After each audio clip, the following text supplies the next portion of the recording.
ბათუმის ბულვარში მალე გასართობი ობიექტი საშინელებათა ლაბირინთი აშენდება. სამუშაოების დაწყების ნებართვა უკვე გაიცა. აღნიშნულ ფაქტს აპროტესტებს ბათუმის საკრებულოში ფრაქცია ერთიანი ნაციონალური მოძრაობის თავმჯდომარე ნოდარ დუმბაძეს პროექტი საეჭვოდ მიაჩნია და აცხადებს, რომ შესაძლოა აღნიშნული ობიექტის მშენებლობა კონკრეტულ მაღალ ჩინოსანს უკავშირდებოდეს. მისივე თქმით, საშინელებათა ლაბირინთი ძველი ბულვარის იერსახეს არ შეესაბამება.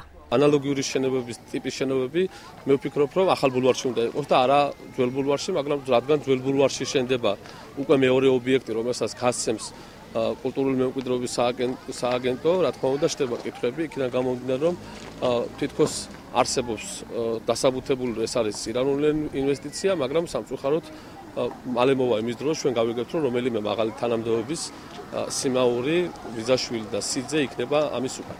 აჭარის ფინანსთა და ეკონომიკის სამინისტროს ინფორმაციით, საშინელებათა ლაბირინთს ებრაული კომპანია აშენებს და ბულვარში $500,000 ინვესტიციას განახორციელებს. ბულვარის ადმინისტრაციაში კი აცხადებენ, რომ შენობა მძიმე კონსტრუქციის არ იქნება. ძირითადი ინვესტიცია კი აღნიშნული ობიექტის აპარატურაზეა გათვლილი. პროექტის თანახმად მშენებლობა 15 ივლისს დასრულდება. აღნიშნულ ატრაქციონს ჰქვია საშინელებათა ლაბირინთი და არა ოთახი. პრიორიტეტი სხვა ატრაქციონებისგან განსხვავებით გამორიელს იმაში, რომ აქ იცვლება დეკორაციები ყოველთვიურად, დამონტაჟდება ლაზერული აპარატურა 7 დღეს რო ეძახიან.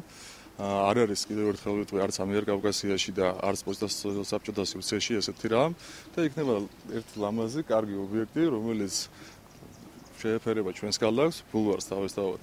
გამწვანებას, ნარგავების დაზიანებას არა, თავისთავად არ გამოიწვევს. ამის წინააღმდეგ პირველ რიგში მე ვიქნებოდი მთლიანად ადმინისტრაცია, არანაირი პრობლემა არ შეექმნება არც ნარგავებს. აღნიშნულთან დაკავშირებით დღეს კულტურული მემკვიდრეობის სააგენტოს დირექტორმა სატელევიზიო კომენტარი მოუცლელობისა და უქმე დღის მოტივით არ გააკეთა.